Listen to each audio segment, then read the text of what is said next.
बहुत से लोगों से ये कहते ज़रूर सुना होगा कि होम्योपैथिक दवाइयों से बीमारी घटती नहीं है पर बढ़ जाती है। मैंने होम्योपैथिक दवाइयाँ तो ली थी ठीक होने के लिए, पर मेरी बीमारी पहले से ज़्यादा बढ़ गई है। अब वेट करना चाहिए या छोड़ देनी चाहिए? मैं क्या करूँ? नमस्कार दोस्तों, मैं डॉक्टर आयुषी शर्मा BHMS आप सभी का अपने YouTube चैनल पर स्वागत करती हूँ। आज हम इसी विषय में बात करने जा रहे हैं, क्योंकि आज का जो टॉपिक है, होम्योपैथी से बीमारी घटेगी या फिर बढ़ेगी, इसी पर विचार करने वाले हैं। बहुत ही छोटी सी वीडियो होने वाली है, बहुत ज़्यादा ज्ञान के साथ। ऐसे में अगर अभी तक आपने चैनल को सब्सक्राइब नहीं किया है तो जाकर तुरंत कर लीजिए और वीडियो के अंत तक ज़रूर बने रहिएगा। चलिए शुरू करते हैं। ये है, बहुत से लोग अपनी बीमारियों का इलाज या तो एलोपैथिक से कराते हैं, कुछ आयुर्वेदिक से कराते हैं, कुछ होम्योपैथिक से कराते हैं और ठीक भी होते हैं, अक्सर ठीक भी रहते हैं। लेकिन कुछ लोग ऐसे आते हैं जो बात बात पर गोली खा लेते हैं। सर दर्द हुआ तो गोली खा ली, पेट दर्द हुआ तो गोली खा ली, कमर में दर्द रहता है तो गोली खा ली, कॉन्स्टिपेशन यानी कब्ज की समस्या रहती है तो गोली खा ली। ऐसे में हर बात पे आप गोली ले लेते हैं। आप ये नहीं देखते कि आपकी बीमारी कितने समय से और कितनी पुरानी है। और फिर जब आप होम्योपैथिक डॉक्टर के पास आते हैं और अपना ट्रीटमेंट चालू करते हैं बहुत उम्मीद के साथ, तो आप 5 दिन में ही ये कहने लगते हैं, अरे डॉक्टर साहब, वो मज़ा नहीं आया जैसा आना चाहिए था। अरे आप इतने सालों पुरानी अपनी बीमारी को दवाइयाँ ले लेकर दबा कर आए हो और आप चाहते हो कि आपकी जो बीमारी है वो सिर्फ फूंक मार के 5 दिन में ठीक हो जाए।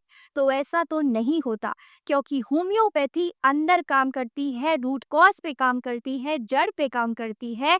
आपकी जो कारण है, आपका जो जड़ है, उस पे असर करेगी, तभी आप धीरे धीरे धीरे धीरे ठीक होंगे।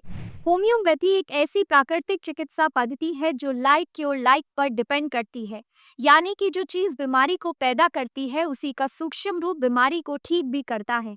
ऐसा क्यों होता है कि होम्योपैथिक दवाई लेने के बाद आपकी बीमारी पहले से ज्यादा बढ़ जाती है?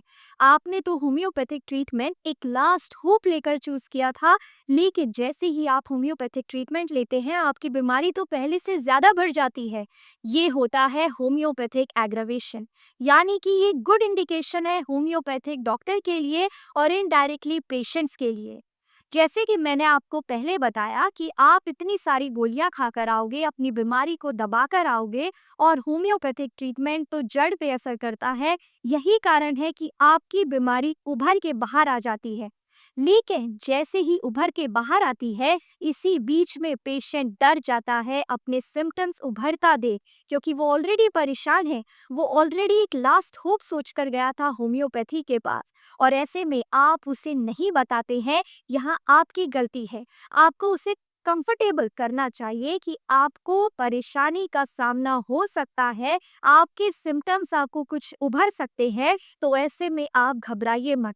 लेकिन इस सब का ज्ञान नहीं होता पेशेंट को, और पेशेंट डर और पेशेंट इंटॉलरेंस की वजह से वो दवाइयाँ, होम्योपैथिक ट्रीटमेंट बीच में ही छोड़ देता है और दूसरी बस में निकल जाता है। मजाक से हटके होम्योपैथिक दवाइयाँ गुड इंडिकेशन है अगर सिम्टम्स पहले से ज़्यादा उभर कर आ रहे हैं, जो कि पहले थे वो और ज़्यादा इंटेंसिटी में बढ़ गए हैं। और अगर कोई भी इफेक्ट नहीं है, तो कुछ भी ठीक नहीं है, कुछ सही नहीं हुआ है, कुछ अच्छा भी नहीं हुआ है, तो वो होता है नो इफेक्ट। और अगर सिम्टम्स जो पहले नहीं थे लेकिन नए उभर कर आ रहे हैं, तो उसे कहते हैं बैड इफेक्ट, यानी कि दवाइयों ने अपने सिम्टम्स आप पर प्रूव कर दिए हैं। होम्योपैथिक दवाइयाँ बीमारी को जड़ से खत्म करती हैं, इसीलिए धीरे धीरे असर करती हैं। जी हाँ, जड़ को जानने के लिए पूरी केस हिस्ट्री लेनी पड़ती है, सर से पांव तक। इसीलिए होम्योपैथिक डॉक्टर को घंटों लग जाते हैं केस हिस्ट्री लेने में।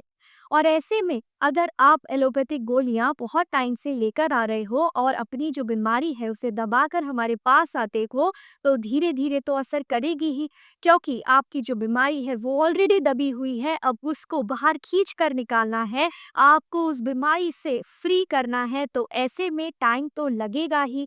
तो इसीलिए यही कारण है कि टाइम लगता है और बीमारी क्यों बढ़ती है।